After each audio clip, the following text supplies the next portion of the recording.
The Dodgers offense was a no-show in Pittsburgh. I mean, I don't know. I guess they kind of got some dudes on base. Runners in scoring position, absolutely absentee. We're going to talk about it. We're going to vent about it. We're here for you, fine people of Clint Nation and Jeff Nation, who's not here tonight. Vent, sound off. This is a therapy session on All Dodgers.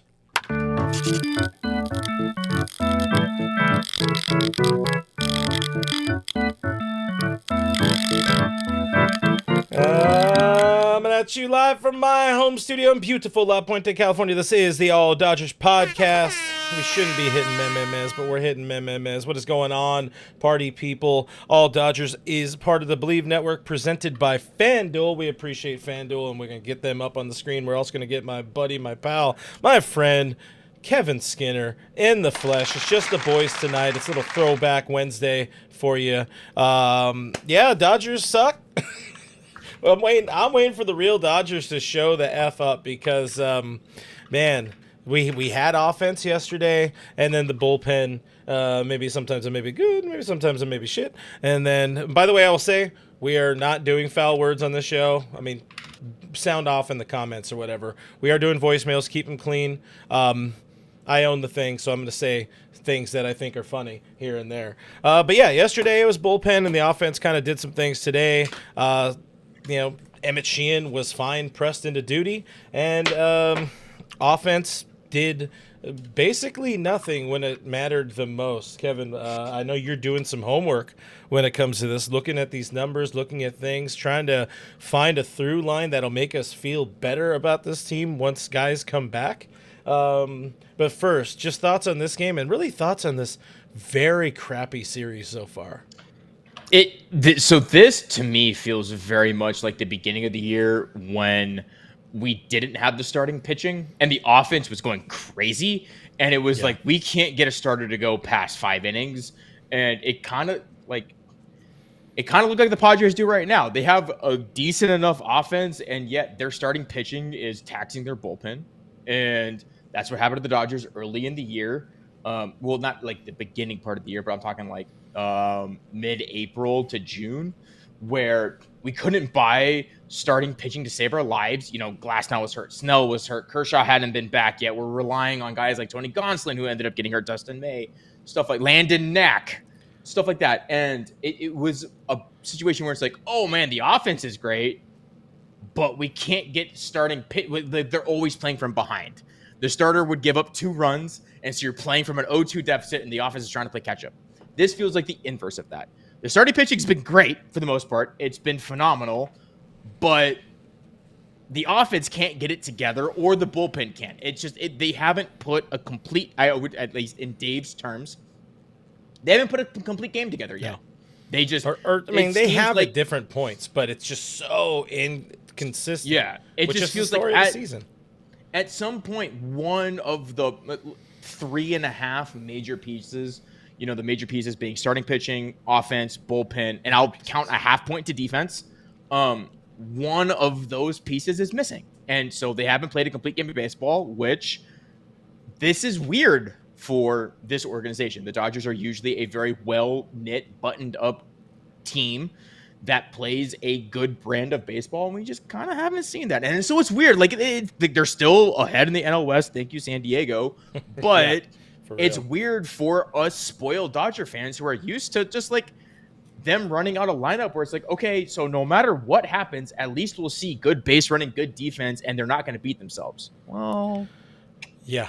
They've done a little bit of all of that. This has been a team this year that has kind of beat themselves more often than I can recall one of these teams doing. It's like every few hours of gameplay or every few innings, it's like Zach Greinke not covering third base in the NLDS against the Mets, or really it's like watching at times the 2005 Dodgers when they were really, really bad. I don't know. I'm going all over the place with this. They just the amount of money and the amount of talent more so that is on this roster, it is baffling that we do see them playing like this so very consistently. And I'm going to go to the chat, and guys, I want to say fire up the chat. I want to hear from everybody. We want to make this a very chat-heavy show. We do have some voicemails, but Richie with a chat here saying it's time to panic, boys. 20 games left, 20-plus games left. So when is it a problem? And I will say I am frustrated. I am annoyed. I don't like the brand of baseball that I'm seeing, but I am not panicked. And we talked about this on Dodgers territory, and I'm judging by some of the notes I see you dropping in our Slack. You're kind of feeling the same way. I said it on DT. This particular team is not the club that they're going to have out there in the postseason. They're not going to be playing Conforto, even though he was off today. And look at that, Alex Call got on base a couple of times. Teoscar Hernandez is likely not going to be in right field. Tommy Edman, who played center field tonight for AAA Oklahoma City, played center field last night. I think he's picked up a couple of knocks. He's not too far away. He's going to be playing some center field. He's going to be available for this team. Max Muncy will be back and playing third base, and more importantly, in the lineup instead of Alex Call, who's striking out, 10 of 9 times. Alex Freeland, who's striking out. I'm going to say 12 of 10 times then, because I got to do it over. Those are the things that make me feel better. Now, we go back to last night where the bullpen was like, this is a thing that's really given me some concern, some worry. That's the one, like we said last night, I worry that there aren't really pieces that can plug in that are ready to fix it. Emmett Sheehan will be in that bullpen most likely. Justin Robleski, both were pretty good, all things considered today. It's a bad Pittsburgh team offensively, though. You gotta anything more than what the starter gives up today, which was Sheehan. Sorry, I forgot Shohei wasn't pitching. Yeah. He gave up 2 solo shots, which against any major league team, to quote Cody Bellinger, they drive Mercedes too. Not 3, not 1, but 2. Yep. It's you take what you get with solo shots, but it's just not a good Pittsburgh Pirates offense. You need to be able to do what Sheehan did, but afterwards, the bullpens really got to lock it down. Granted, the offense gave them no help whatsoever, and I hate to be the bearer of good news, but it literally can't get any worse. They got shut out today. Oh, they can find a way. All they can do tomorrow is score either the same amount or more runs. Man, if they had yesterday's offensive ability in today's game, that's a win, and we feel a lot better.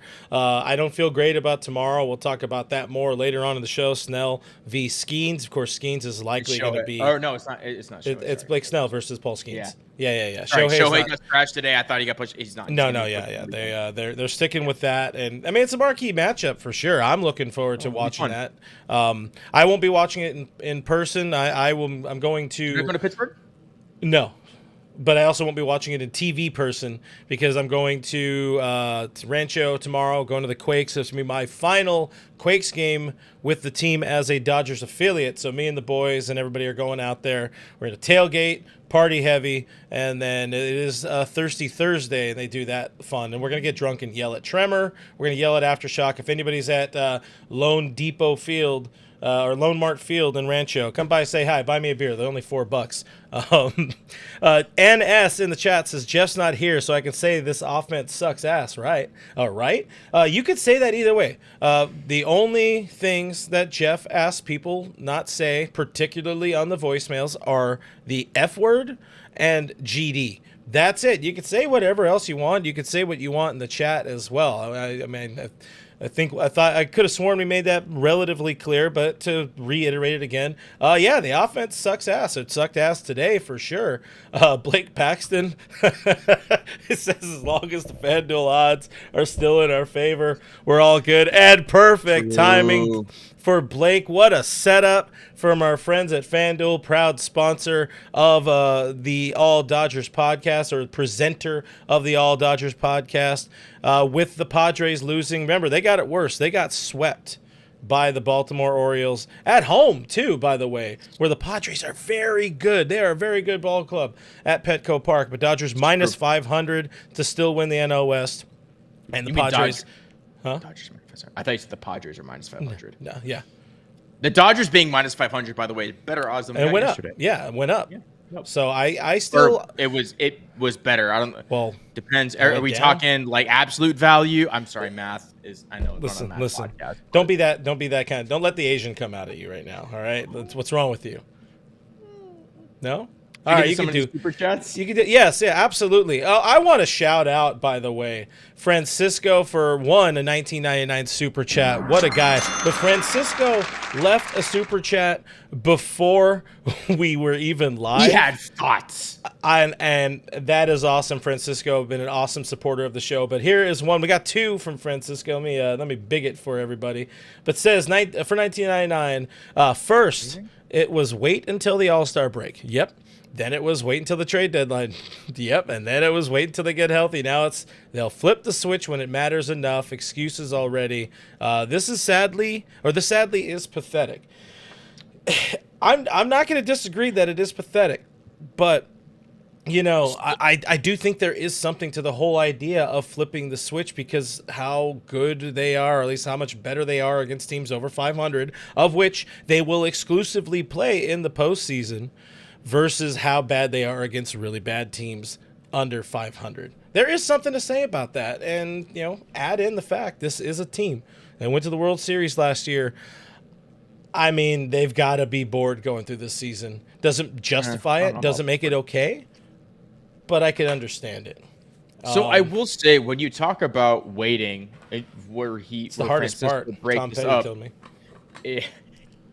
These were different conversations. Wait until the All-Star break was specifically talking mostly about the starting rotation. Yeah, because people wanted them to go out and trade for starters. Well, they didn't need to. They had Blake Snell, Tyler Glasnow. They had Shohei Ohtani coming back, and the starting rotation has been really, really good. Wait until the trade deadline. Same conversation where the starting pitching has been really, really good. Wait until they get healthy. They did get healthy for all of 6 days until Vesia gets hurt, Max Muncy gets hurt, Tommy Edman hits the shelf. They were healthy for 6 days, roughly. It might have been more than that, and they were great for that period of time. So we did wait. We met those, or the Royal met those markers, and it was as expected. However, they just haven't been able to maintain that throughout the season because, like I said, Max Muncy hit the shelf again. Tommy Edman hit the shelf again. We've got key components of this team on the IL. Vesia hit the shelf again. The only place you could say that waiting didn't help was the bullpen. Well, that was because they did address that at the trade deadline. They went out, they got Brock Stewart, who was supposed to be and still could be a key piece. I doubt it, but he was a guy who can get right-handed batters out. He just also hit the IL, which is hilarious because his trade got held up by injury concerns or medicals. So we saw that coming. But they did address all these situations, and it did look really good just for a very short stretch of time. So my point is, moving forward, wait, because waiting did work out for them for a bit. Yeah, I mean, we knew. I agree about the starting pitching. I agree with what you're saying there. I think the problem is people just have, rightfully so, issues watching this team and the expectations and the money and all of that. And you just expect the Dodgers to play a better brand of baseball. I love this one. Matty Man 5 Dodge saying Brock is a piece, all right, and that's just fun. It's fun with words. Sarah Morris saying the Dodgers didn't have an offseason. But that's not an excuse. It's not an excuse, and it shouldn't be an excuse. And Jeff and I had a conversation on Sunday, I think, where I had the quotes from the team, mainly Miguel Rojas's quote, and I might actually still have it. Yeah, here, I still have it here, where he says, "Yeah, you guys got to understand, we're human beings. Sometimes you get tired, especially mentally." And this plays into Richie talking about the mental toughness of this ball club. But you got a lot of things going on in your life and your year, and it's not easy to stay locked in every single time, every single game. Listen, I get it. We all have jobs. We all have lives that suck sometimes. But again, you're losing games sometimes in very sloppy ways, with base running, with defense, with the other thing is just people some players not taking quality at bats. Name a single team that's not doing that, though. I guess. Oh yeah, for sure. Every team doing it's just as like look at the Dodger Yankees. fans have this, Yankees got it real bad for sure. Yeah. Look at the Padres, who have a very it's not the same, but it's a very high payroll. Look at the Mets. Every team is going through this in some way, shape, or form. It's just Dodger fans are spoiled because they've won the division 11 of the last 12 years and won the World Series last year and won it back in 2020. Like yes, we expect a lot, but this is something where you kind of have to come back down to earth and go, literally every team is going through this at some point or another. They're just going through it right now. Look at the Phillies. Their bullpen was a tragedy. It still kind of is. They lose Zach Wheeler. Who knows what their starting rotation looks like? Ranger Suarez as a dog. But can he lock it down? We don't know. And, they're getting carried by their offense. It's just, these are all questions every team has right now. So just like the world is not falling apart. Like the Dodgers are not a perfect team, but guess what? Neither are there 29 teams in the league either. But people are here to complain, so I'm going to boo you for having good takes here. So listen, I'm not like Jeff. I'm not going to just shit all over your takes like that one guy. Oh God, that was a take and a half. Oh God, that's one of those things where you got to know the guy, or if you know, sort of thing. But IKYK, IYK. Looks like some sort of sex robot account with Japanese characters says at some point you can't keep protecting this manager. It's so obvious, man. Don't be a hack, and you're on the wrong account, whoever you were supposed to be, but we appreciate you hanging out with us. Make sure you hit that like button, subscribe while you're here. Japanese sex robot account. They say also that DMAC and the Dodgers act like Conforto has been on the Dodgers longer than Kershaw, so I don't really know what that means. I don't know. I don't watch my boy DMAC, but I don't know what.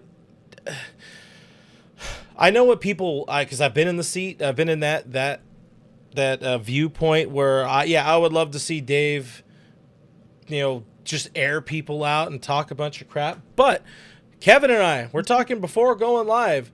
And the funny thing is, Dave is the closest you can get to that without being like actively, Michael Conforto. Like those AI things where they just dub over like a coach or whatever. It's like, LeBron James really sucked a load of butts in this postseason and they think he's too old to play or whatever. It's like, outside of somebody AIing Dave to just throw everybody under the bus, that's as close as you're going to get to Dave kind of lambasting his players when he open air said, what's his name? Teoscar Hernandez is going to get a 2-day rest and reset because he doesn't like the way he's playing baseball. And then Dave, being the good manager that he is, came back on Tuesday and said, look, we need this guy. I love the way he plays baseball. I love the heart and the fun and all this kind of stuff that he has when he's playing baseball.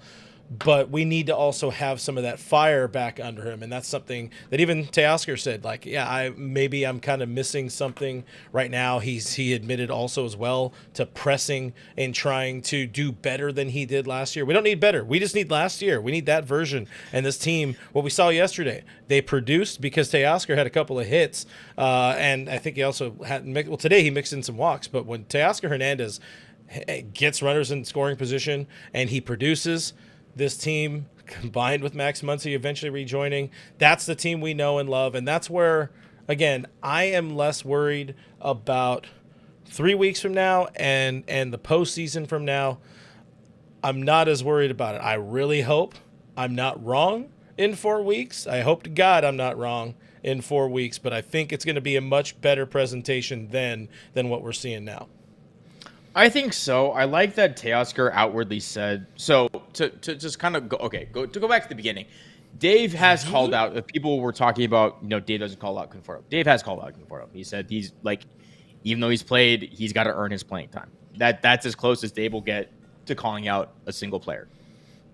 Dave even said that about Teoscar. It's, he's an everyday guy, but he's got to prove, even everyday guys don't have their spot. They gotta earn it. What concerns me about Teoscar, and I will say I appreciate the fact that he has outwardly said he has been working on his defense. And it's shown in spurts that he has actually worked on it a little bit. What concerns me is at this time last year, Teoscar had multiple instances of late inning heroics. where he would hit a home run, he'd hit a timely double, he would hit something that gives the Dodgers a lead or insurance. Like, he would have a moment. He has not had any of. I cannot think of a single one he's had this year, and that's what worries me because, when he was having those moments and the offense would go into a slump in, late August, we could all turn to it and go, well, when the lights get brightest, at least we can look at Teoscar. He'll figure it out. Like, right now, I don't have that confidence. I don't know if he's going to do that. I would like to believe he would, but I don't know if that's going to happen because he hasn't shown it at all this year. No, he kind of has. He kind of has. Like, at least in that Padres sweep, he stepped up offensively there. Dave, when we had him on Dodgers territory, 2 weeks ago or whatever, I softballed him, a Teoscar question because I had already given him a lot of toughies that he Dave washed, and his narrative was, listen, when the lights get the brightest, I think we're going to get that version of Teo back. And I really do. I think he is somebody who needs a little bit more limelight. It's probably why he sucked in Seattle over that year, outside of the ballpark just not, kind of fitting his swing. Okay, and all of them too. Like, there is such thing as there's a reason that people talk about a World Series hangover. And I'm not saying it's a good excuse. I'm just saying it's a reality. Okay, so then here's what I'll say. I will give Teoscar until September 17th. That is the end of that Philly series. Oh, wait, let me see what I'm doing that day. You're gone. You've already said you will begrudgingly potentially I'm supposed to be in Vegas. Yeah. I will give Teoscar until then. He has until then to have a moment, because in that Philly series there will need to be a Teoscar moment, or a moment where he puts a game away. Yeah. And that's when the lights will shine bright. It's because if the Dodgers want the 2 seed, guess what? They got to take 2 of 3 from Philly at least, if not sweep them at this point. So he's got until then, because right now, if he has one in that series, okay, sure. Yeah. Even if it's just one, I can go, all right, Teoscar's still in there somewhere. But it's just the lack of it this whole year. I need to see something, and the lights will not be brighter than September 15th through the 17th. No, that's fair. That's fair. I also really hope he turns it on, whenever they face the Giants, the next 7 times they face the Giants, because I can tell you that is Giants, sandwiched between Giants. I will tell you, the Giants are going to be turning it on against the Dodgers. That much is for certain. We got some more chats. We got some more super chats from folks. I want to make sure everybody feels represented. I also want to make sure I tell people to hit the like button on the show. Hit that subscribe button if you're not subscribed already. We're trying to get to 20,000 subscribers. We're super close. You are the only people who can help us get there, so we'd appreciate it if you did. I know only about half, I think it's like 53% of the people who watch us on YouTube are also subscribed, so it's free to push that button. If you want to be a part of the best parts of humanity, gotta hit that subscribe button. Got to be part of that 53%. I mean, you can't say it much better than that. Grayson said much earlier in the chat, silence the haters by somehow cakewalking through October. Listen, I got no problem with a nice 11-0. It definitely is something that can happen, but I can understand why people right now watching this team, itself included, don't necessarily like. I think the present, again, I'll say it again, say it for the 15th time or whatever, the presentation, in my heart of hearts, my expectation, the presentation is going to be better than what we're seeing right now. It's going to be better in October. Doesn't necessarily mean they're going to win all of these ball games, but if you're losing, 3-2 ball games, tight ball games, good ball games, no errors, I mean, I feel better. Good ball games, living ball games. I feel better about the team losing in that way in the postseason. Not that I feel good about them losing, but at least it's not because Andy Pa has, had a toot blend for some reason trying to stretch a double to a triple, or Teo effed something up in right field or whatever. Like, I want that to be good, clean, living baseball. Aaron Garcia with the $4.99 super chat. Thank you very much, Aaron. The most frustrating part is we have all we need to repeat. Those guys just aren't doing their job. Genuinely at a loss for words, lifeless. Great comment there. And it's a good point. We talked about this last night, right, with the bullpen. It's like, hey, these are the guys they've got. And the guys they've got were there last year, outside of Evan Phillips, who has unfortunately undergone Tommy John surgery, Resty Philly, high leverage honey bun. Always thinking about you. But Trinan, Kopech, these are guys, Vesia, Bonda, like these are guys who played pivotal roles last year. I think the only one we're really missing is, Brent Honeywell. That's it. Other than that, like everybody's still here. I mean, if it's Honeywell for the vibes, for sure. But it was more than the vibes. Oh, no, like for this season. Disrespect. Okay, gun to your head. Are you taking Brent Honeywell on your NLDS roster, or are you taking Emmett Sheehan on your NLDS roster? Same spot. Yeah, that's what I thought. I know what you want, but then you're also smart. In there, yeah. I mean, but hey, Sheehan was on the 2023 postseason roster. Sheehan hasn't proven to be a long inning guy yet, whereas Honeywell was. Honeysuckle, I like it. Yeah. Also, Michael, still needed the comment you made yesterday about my wife was really weird. Still need you to explain that one. Yeah. When people see, this is the problem with your set being an active kitchen. My kitchen setup? Yeah. Oh, I'm sorry that people get an inside look at how the sausage is made. What can't be talking about your wife and then behind sausage. The scenes. Behind the scenes, with Kevin playing with his sausage, all on all Dodgers every day, all the time. I do want to pause here for a second and give some love to our new sponsor this month. Appreciate Delete Me. Hanging out with us, helping the show out and all that kind of stuff. Delete Me makes it easy, quick, and safe to remove your personal data online at a time when surveillance and data breaches are common enough to make everybody is vulnerable with all these people trying to steal your data and stuff. Hey, this is what I want to know. What do data brokers do? They take your name, they take your contact info, they get your social security number, home address, even information about your family members. All of that could be compiled by data brokers and sold online to the highest bidder, which is very frustrating. It's annoying, and you don't want that. Someone like me, I will say I have an active online presence, so privacy is important to me. I don't want people showing up at my house. I don't want people showing up at my job. I only want people showing up here in the comments. I would appreciate that. And Delete Me has already taken my name off of at least one data broker's list, so we hit the applause button for them hooking it up there.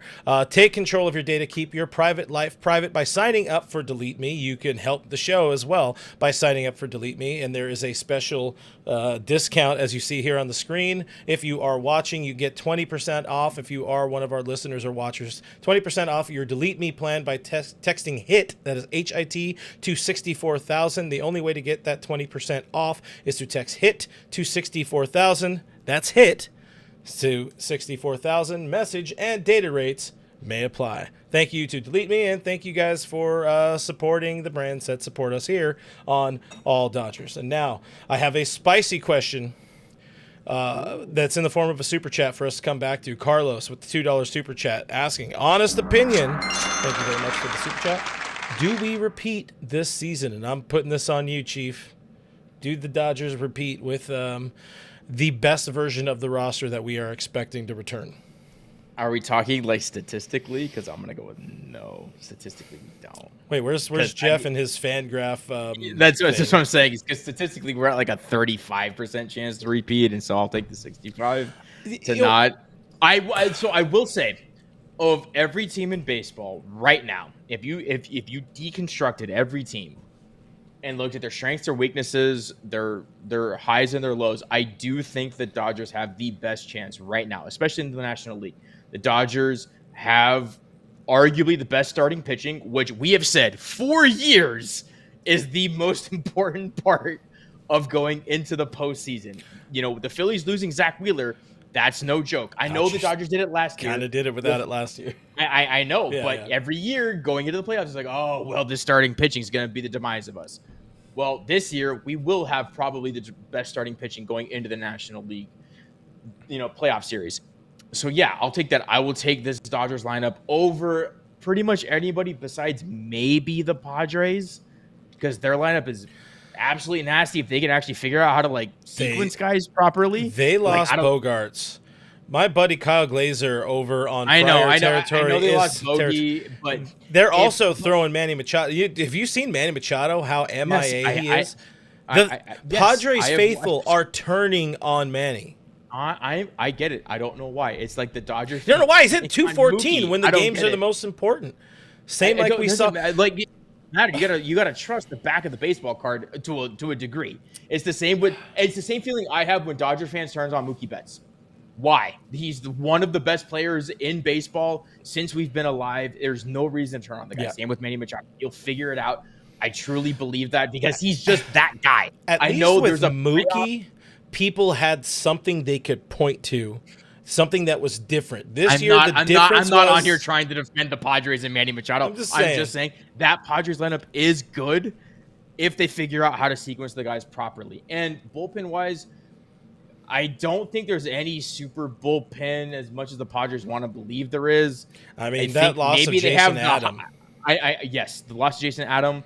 I think at the top end, maybe the Padres have it, but depth-wise, I don't think they do. I think the Dodgers take that by like a wide margin. And then you look at the AL side, Yankees lineup looks good. You know, Trent Grisham has reinvented himself somehow, despite us literally crapping on the guy ever since he came into the league with the Padres. I don't know how he did it. Short porch, maybe. Jazz Chisholm looks good. They got Giancarlo back. He came into the league with the Brewers. Okay. Yeah. He played the majority of his time with the Padres. Bite me. You know, listen. I hang out with Jeff, and I can't let little things go that nobody cared about. Hi, Jeff. True. In the American League, like we have, like they still have the best pitching staff over anybody in the American League right now. Tarek Skubal might be the only, he might be the only exception there. So I like the Dodgers from a roster construction more than anybody, but man, who knows what happens in 5 games? Who knows? It's shit's weird. No, that's fair. It's weird. Sorry for cursing. If anybody's listening. I mean, you could kind of say shit. Yeah, that's only one word. It's good word, living word. Stop. I don't know why. We do have some voicemails. I want to play a Noah voicemail real quick, and then we're going to come back and keep talking more stuff. But we're going to, and people's chats will be up on the screen. But here is Noah, as you know. Well, what up, guys? That's Noah, as you know. And I got to say, guys, let's be a little bit reasonable here, like Jeff typically is. Let's be honest. Last year, we were feeling about the same, but for different reasons. The difference between last year, though, and this year is the problems that we're having right now can resolve themselves easily. Last year, not so much. So we're in the exact same position, but in a much better spot than last year. And last year, we won the World Series, so there's that. So don't worry. We will win the World Series. We're definitely going to make it to the playoffs. I personally, though, am more concerned about winning the division first because we need that home field advantage, guys. They rely heavily on the slug, and that slug doesn't make it out of Petco Park, but makes it out in Dodger Stadium. Anyways, guys, that's all I got to say. You all know my thoughts on the Dodger Stadium parking lot. Manny Machado, Fernando Tatis, Jurickson Profar, Mike Shields, and the Ghost Runner. Okay, see ya. Appreciate Noah calling in. F that dang Ghost Runner. You're drinking grape juice? Is this what I'm learning from the chat? Mm-hmm. Man, what a time to be alive. I can't believe it. I looked at it right here. Dodgers had 84. They were 84 and 55 on September 3rd a year ago. 78 and 61 right now. And you would think, I don't know, if you're just pulling out of your ass here. I feel like this team has probably given away 12 wins. Maybe more, less. What do you think? It's been a lot, I will say. So I tend not to believe, at least in baseball, too much about home road splits because, when you talk about football, there is like an obvious difference if you have to do a snap count on the road versus at home. I remember Phillip Rivers used to complain that he had to do a silent count at Qualcomm Stadium when he played the Raiders because there were so many Raiders fans in the stadium. So there's that. Same with basketball games. However, this season the Dodgers are 45-26 at home with that's a 634 winning percentage. They are 33-34 on the road. I might be buying in a little bit to the home road splits. Now, that being said, the only way they go on the road is that they lose the division, in which they have a 2.5 game, basically a 4-game lead mathematically because they own the tiebreaker over the Padres. Mm-hmm. So 33-35 now. Okay. Sorry. This baseball reference hadn't updated yet.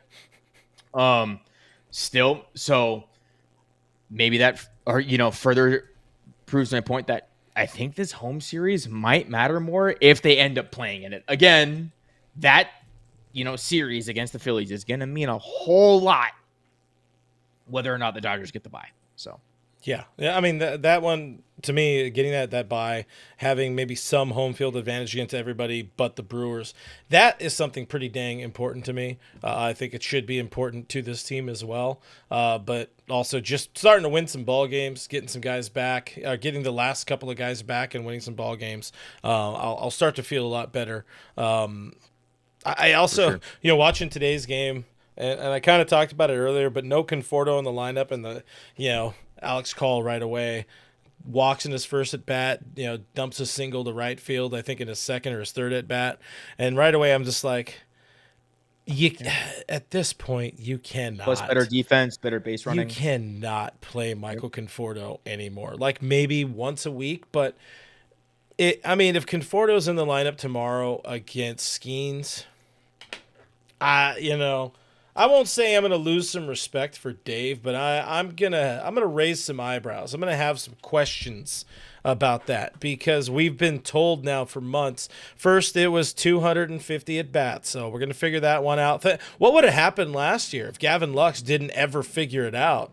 After going visiting Coach Uncle Aggie or Augie or whatever his name is, was that 400 or that 250 going to turn into 400 like it is for Mike Conforto here? But for real, at this point in time, there is zero reason for Michael Conforto to be in a starting lineup unless there are 2 or 3 other outfielders that died that evening. Justin Dean isn't he still on the active roster? Yeah, he's still on the active roster.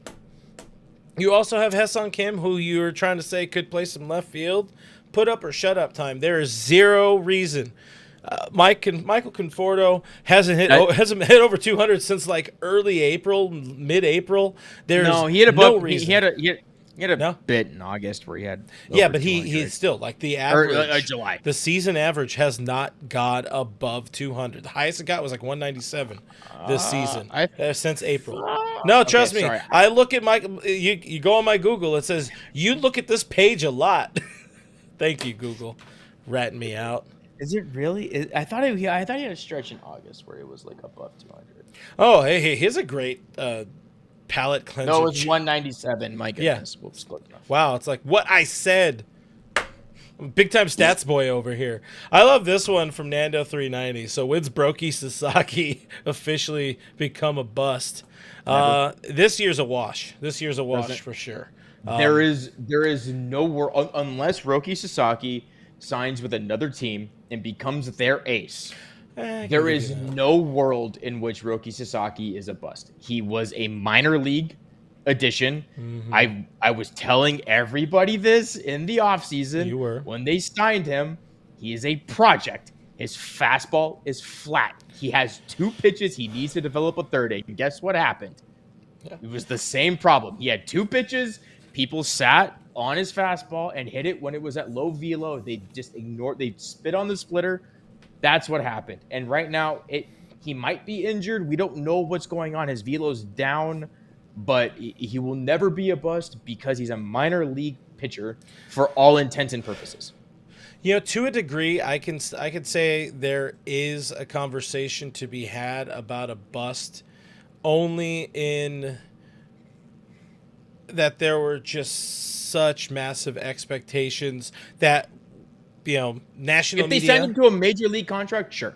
that national media put on him, the expectations. Now, the only reason they didn't sign him to a major league contract is because, he wanted out of, NPB Chiba. sooner. Chiba Loke. So he's like, F it. I will give up my, I would give up all of the money in the world because I want to go pitch for the Dodgers right now.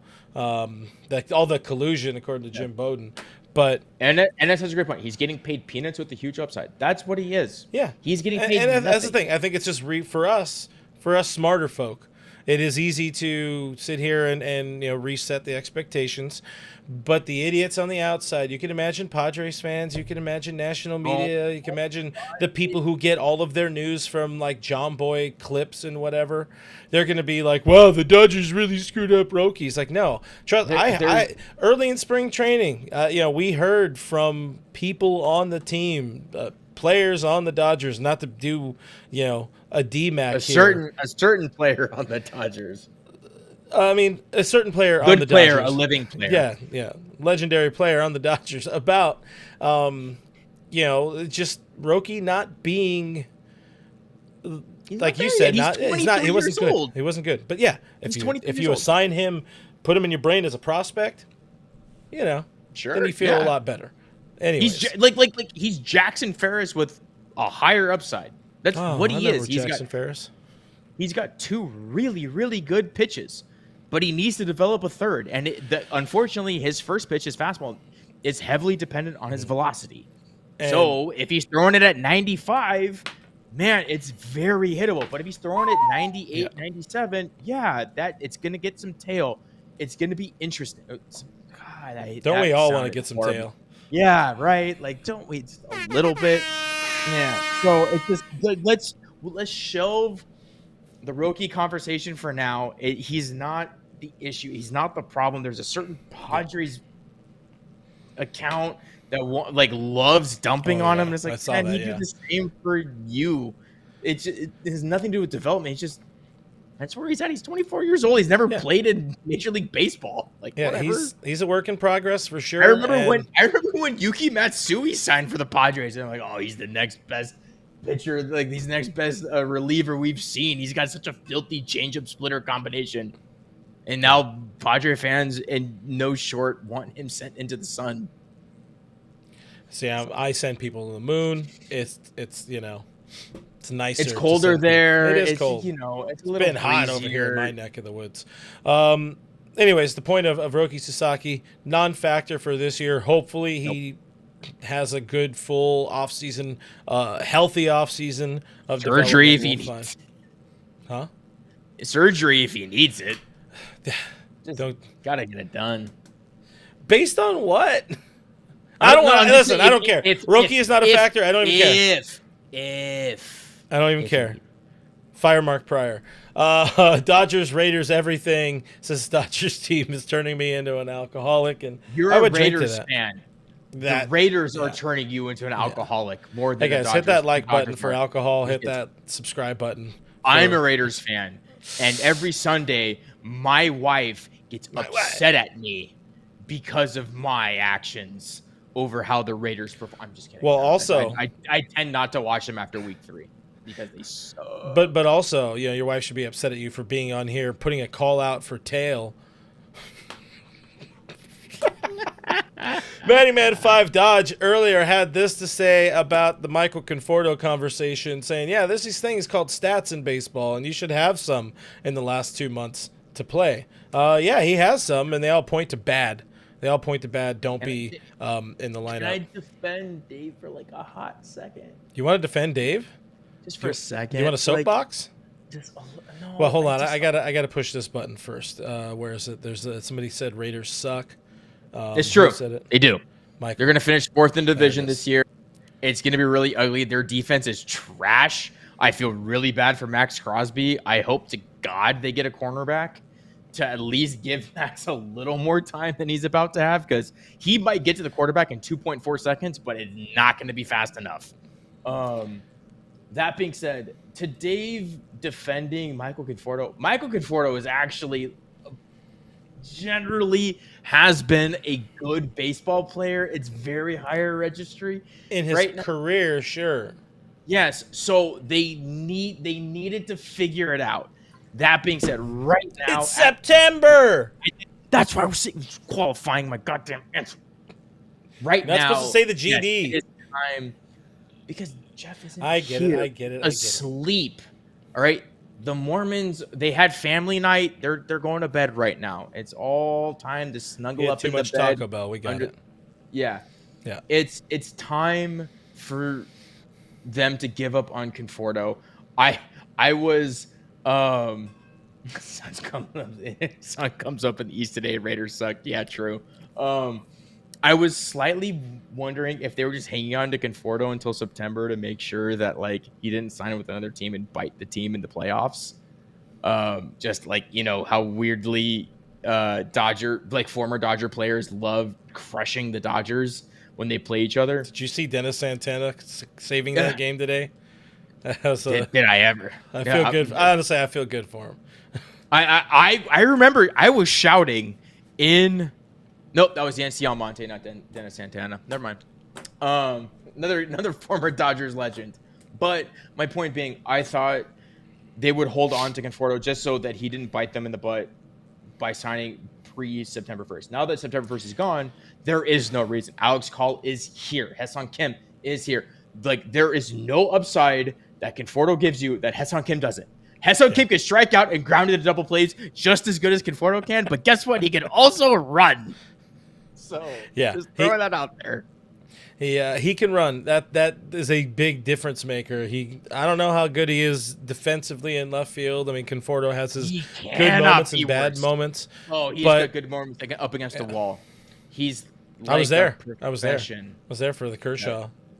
First inning of that 3,000. We got a super chat, $5 super chat earlier from J.Y. Kim. Thank you very much. About the Roki Sasaki conversation from earlier, saying he's realistically resuming from where he left off in month 3, still adjusting this year. People need to give him breathing space. Agree. Yeah. Dave is the one. Okay, so one of the things I get annoyed about, of the many things I get annoyed about, is the engagement baiting and understanding. Like, people know that if you have Shohei Ohtani in your title and in your content, you're going to get more eyes. Particularly, you're going to get eyes and clicks from your Japanese audience. Same with Roki. That you're also going to get the haters and the detractors. I generally try to avoid talking about them unless they need to be spoken about, because I'm a hipster or something like that. But these people, like the media in particular, people are asking about Roki right now, and understandably, he's throwing at AAA, and it's a very mixed bag. His outings thus far at AAA. I would be fine for them to just say, like, look, he's not going to come up this year. Stop asking about him. Thank you very much. Drive through. Hopefully everything works out better in 2026 for the kid, and that's about it. But I keep asking, keep talking. People are talking. It's an interesting point. I mean, again, depending on what numbers you look at, so you can spin this any way you want, because that's how statistics work, and which is why you've got to trust, people when they give you numbers like that, they're offering it to you in good faith, because they can do it in a way that just spins it to their narrative. Yoshinobu Yamamoto, ERA-wise, had a 3 ERA last year, and he has a 2.82 ERA this year. But at the same time, he has more walks per 9 this year and lower strikeouts per 9 this year. But he also has a lower WHIP this year, and he also has a better ERA plus this year. So that's compared to his contemporaries. Mm-hmm. My point being, he is clearly better in year 2. To be better in year 2, where he's more used to the league. That's the problem with anybody coming over from overseas, whether it be Korea, Japan. We have players coming over from the Dominican. Like there are 3 things you have to overcome. You have to overcome the new league, the new baseball, and just the language barrier. That's hard to do in 1 year. Like, I will always vie for foreign players, because that's so tough to do. Imagine being a foreign player who comes to a new team, And if you don't have somebody who speaks your language and somebody who doesn't speak Spanish on your team, that's tough. You feel like you're on an island, not to mention a new baseball, a new league, like guys that are approaching the ball differently, especially from NPB or KBO. Those guys, they approach hitting differently than they do in MLB. Much more contact oriented in NPB as opposed to here where they hit for slug. Yeah. So you can kind of pitch to shadows and induce weak contact. Whereas here, if you do that and you miss, you get crushed. So, just give these guys a little bit of a break. And again, unless they're Michael Conforto. The man's 24, unless you're Michael Conforto, at which case get fired into the sun. Somebody pointed this out earlier, and I just want to, future Dodgers World Series champion Buddy Kennedy just signed with the Blue Jays. So, at least, well, he's not a World Series eligible.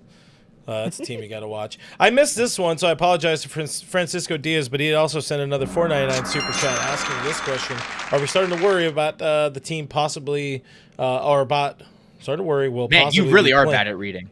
Well, I'm trying to read like 10 words ahead to make sure there's nothing bad. So I can read one word behind if you want me to do it. How about you read? All right. Are you guys starting to worry we'll possibly be playing at Dodger Stadium, Wrigley City Field, or maybe even Petco on September 30th? Which would be a wild card series.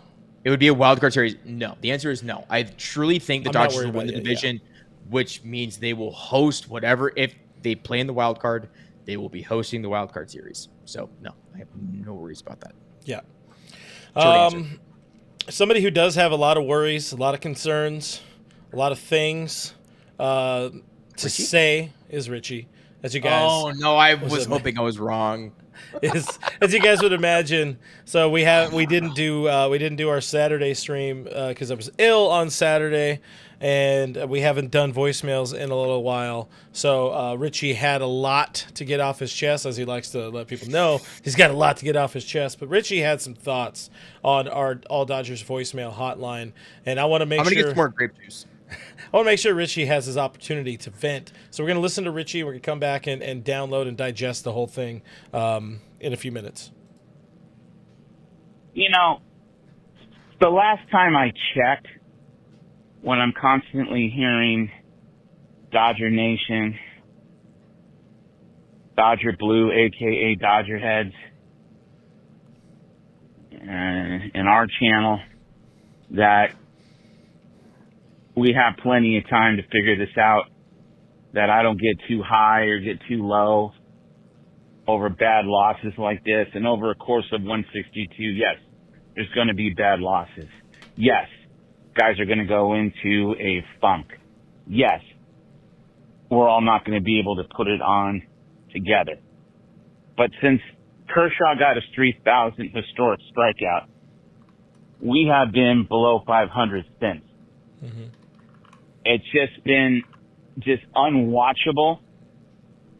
The lethargic at bats. Today alone, 7 through 9, there was a stretch where all three of them came up. Yeah. And those were that was a clinic on how the most pathetic, in the second inning, non-competitive at bats I've ever seen.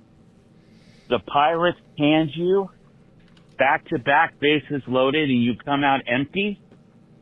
How is that possible? It's possible because that's baseball.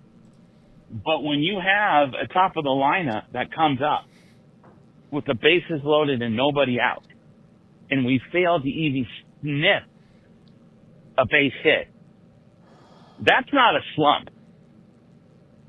And I'm going to bring up a word that somebody in this panel is not going to agree with. Uh-oh.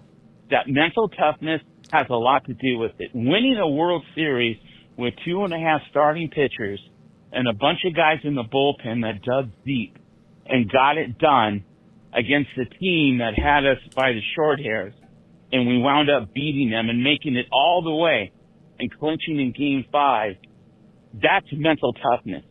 That's the grit that we're missing. Mental toughness in situations like this play a huge role. And I haven't seen it since the 4th of July. And when we're talking about winning these games to get ahead of the Phillies, Well, these are the games that you're supposed to win to get ahead of the Phillies. We just can't chalk it off as just another bad loss. It's September, boys and girls. When does this become an issue? When does this become a concern? When do we start to have a sense of urgency? Of course the guys don't want to fail. Of course we don't want to lose 2 out of 3. I'm not accusing anybody in that lineup of doing that. So at the end of the day, right now, I don't see that mental tough. Oh, he ran out of time. No. The voicemail literally only lets people record upwards of 3 minutes of call, and it cut him off. But still, hey, honestly, You want to know what's bad? Is I was about to say that was probably Richie's best. That was good. That was like actually Richie got me there were pumped. points to that, and God, I should not stuff, think Rich. that, or I should not think that Blake Trinin's about to have a good outing. I guess because the thing but is, no, he's been espousing the whole mental toughness angle for a while, and I get it, I understand it. There's not a more mentally tough group in baseball than these guys. They're just not. Now where I can point to is like having that dog, if we want to talk about a Brent Honeywell, like something like that. I mean, You're missing Daniel Hudson. You are missing Danny Hudson. They are missing like that. That's a good point. They are missing some guys that some of those dogs for one. But not a lot. My point is they haven't been missing a lot. Like these are the man. You want to talk about mentally tough? I mean, this lineup is more or less the same thing we ran out last year. Yeah, and that's the and thing. It worked, and it's a better starting rotation. The bullpen is missing a couple guys, but it's like it's Matty Daniel Man Hudson. Evan Phillips. Yeah. Philly is the one guy I will give you 100%. We miss him dearly. I miss high leverage Honey Bun. Everybody should. Breaking. I would much rather have him than Kirby Yates in this bullpen. Correct. Absolutely. But the bullpen is relatively the same. It's still Blake Trinan, Vesia, Bonda. It's still Kasparius to a point. It's like these are guys that, we're missing, like what, Joe Kelly? Like guys he wasn't a part of that run necessarily. Like, but what I'm saying is the guys that were missing weren't huge. Like the biggest parts of that run are still very much in the bullpen. Yeah. They're still around. So I still think they're team wide as well. Like of the 26 men on this roster, a lot of them are there. 2 of them are on the 40 man because they're injured. Tommy Edman, Max Muncy. I'm telling you, that's a big difference. Muncy, too. Muncy being that difference. You got your football player mentality, all that kind of stuff. Do you want to bring up some of the things I had posted? Like, because you were talking about you had pulled up some of the numbers. Because I was curious because people want to talk about hitting with RISP, which Jeff will argue is not a skill. It's just kind of timing, which you can agree. It's not. He's not wrong. It is truly. It's not necessarily a skill. It is a timing thing. But since August 1st, the Dodgers have ranked 12th in baseball with RISP with a 787 OPS and 11th in baseball and WRC plus at 116. However, during that span where Muncy was active from 8-4 to 8-12, they were 9th in WRC plus with RISP at 134 and 10th in OPS at 856. Since that point, since Muncy went on the injury list with an oblique injury, they've been 18th in OPS at 760 and 19th in WRC plus. So not to be super long-winded about it, they are basically 100, or they're 20 points worse in WRC plus, and they are about 100 points less in OPS in RISP with Muncy out. Now, you can spin that however you want to. It could be Muncy is the guy. He's the one that, He's your mental toughness coach on the field. Yeah, he could be that. He could be the one that drives in all the runs. But it could also just be happenstance. Like they just went cold at the wrong time. The only thing I will say, interestingly enough, this is something where I think it's kind of like not irrefutable, but it's really hard to argue against. Since August 1st, They are 16th in runs scored at 142. So they've scored 142 runs since August 1st. Again, in that span of August 4th to August 12th, when Muncy was healthy, they scored 5.625 runs per game. Outside of that, they've scored 4.3 runs per game. That is a whole run, almost a run and a half difference. That's something where, to me, OPS and hitting and running as a scoring position is one thing, right? Because you could be the same with runners in scoring position, but still score more runs because you hit a bunch of solo bombs, right? Like, you could just do that. Muncy could come up and just hit a bomb. Same with Shohei, just hit a bunch of leadoff homers. But to be over a whole run worse when Muncy is out of the lineup, that kind of means something, especially when you pair that in with their not inability, but their drop in production with runners in scoring position. That is something that glass half full. When Muncy comes back, maybe it all gets better. And that's, I think, a perfect cap to our through line of all of this. It's okay to be mad. It's okay to be upset, frustrated, annoyed, disgusted by watching this team in its air quote pathetic performance. But I'll say it again. This is not the team that you're going to see in a month. You're going to see, I don't know, say in the chat, Muncy, Edman in that lineup. Maybe Haesung Kim being a part of it. That's the $1 billion question, though. Will they make enough of a difference? I don't know how you put him in when Rojas has been playing really, really well. So, like, in my opinion, I mean, this could be its own show by itself. But if you're looking 1 through 9, like position-wise, defensively, not order, it's going to go Will, Freddie, Miguel, Miggy Rowe, Muncy, Mookie. How many Miguels do we have? Not at this point, only one. Miggy Rowe, and then you go to Pages, Edman, and Teo. Like, that's the best 1 through 9 you can get, not only defensively but offensively, because Miggy Rowe has stepped up, and this was something we said last year. You don't want Miguel Rojas to be your everyday shortstop, but man, if he's healthy going into October, if you get him with his legs underneath him, I don't know if there's a better option. Right now, I effing love Miggy Rowe in that 9 spot. Oh, Miggy Rowe, man. He can't be the everyday guy. Through 162, can't do it. That's fine. He's 36, 35. Yeah. He's that's fine. That's totally okay. But in a month sprint, give me Miggy Rowe all day. Yeah.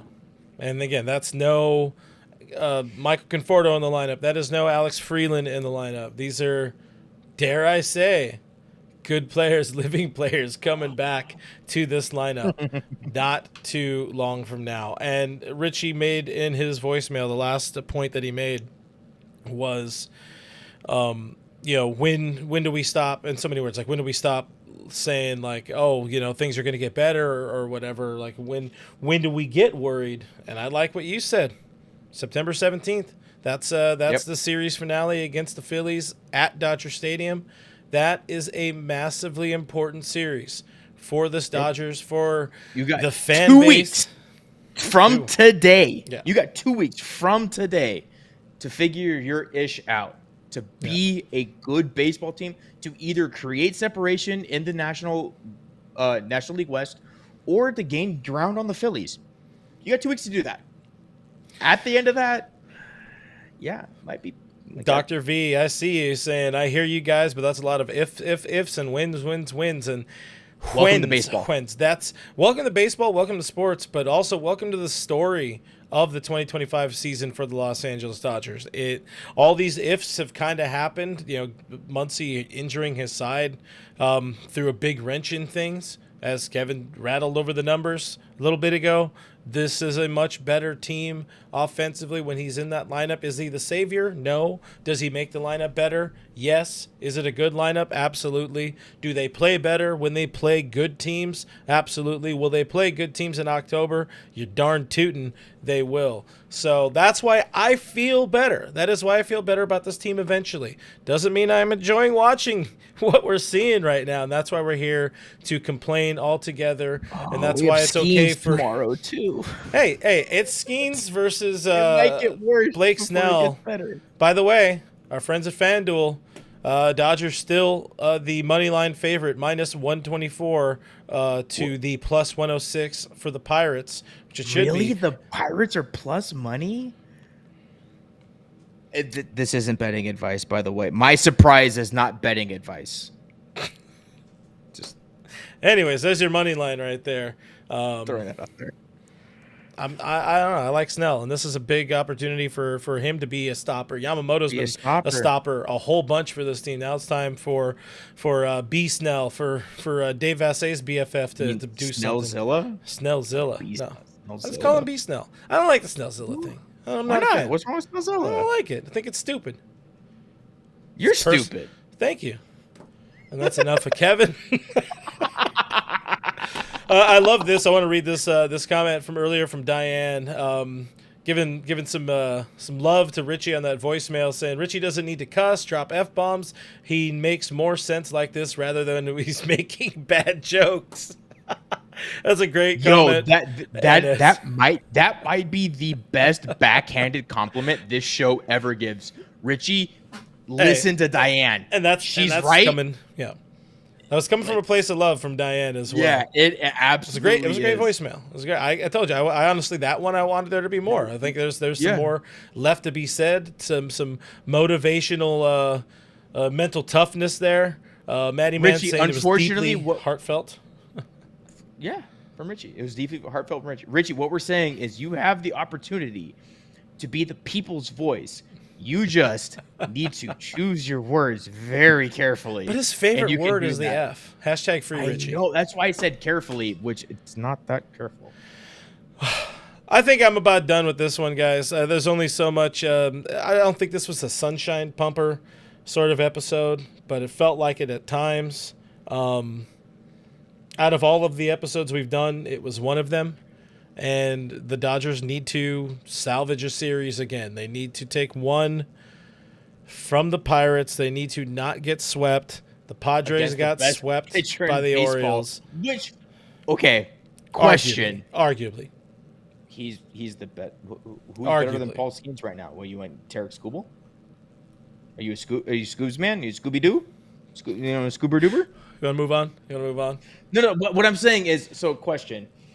Would you rather, like, obviously the answer is you win 2 games over one, but does it mean more to you at all that if they were to win 1 game, like no matter what, they were losing 2 games, but they were to win 1, would it mean more to you if they won that game against Paul Skeens as opposed to any of the other pitchers they faced this series, simply because of the caliber of Skeens?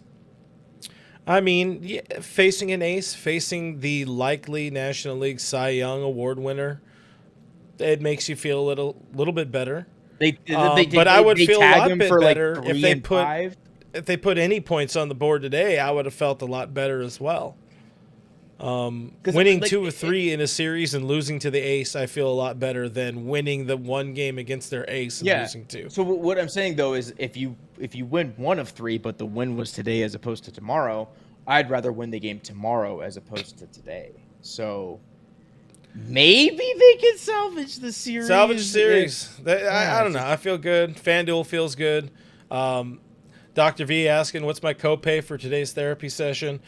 Just make sure you hit that like button. Share with your friends. Share with your family. Share with your cat's, dog's cousin. We've already picked out our watch-along show. Our next member show. So that's how you can, support and... Yeah, guys, if you're looking for a different way to support and get bonus coverage. Let me go over here since I put it over my head. Click that QR code or scan that QR code. Click the Patreon or the YouTube members links in the bottom of the description of this video. It's $5 a month to support independent Dodgers coverage, but with that, you also get access to our Discord, where we have a monthly game watch party. We have now our monthly members-only chats, where we talk about literally anything people want to talk about. The first one was okay. Things we could work on, things we can get better, and we will.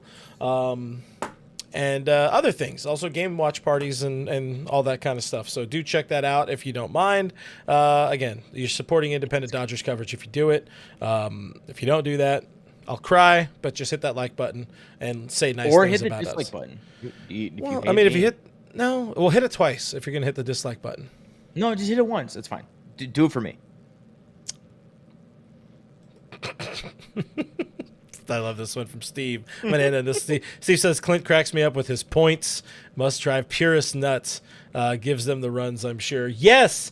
Thank you, Steve. He gets it. I say points to piss people off for fun. One more super chat. One more super chat from Nicole Taylor, $1.99. Thank you, Nicole, saying, thanks for being here, guys. Hey, thank you for being a friend. All right, guys. Thank you for watching. Thank you for listening. All that kind of stuff. We'll see you on the next one. I think it'll be a Jevin show tomorrow, probably evening time. I'll be live. We'll be live 12 o'clock Pacific time. Myself, Alana Rizzo, Dodgers territory. Matthew Moreno over from Dodger Blue joins us on the show. Well, we'll get some stuff. We'll get some ideas, other outside voice about the Dodgers being bad. Okay, longest outro ever already. Okay, bye.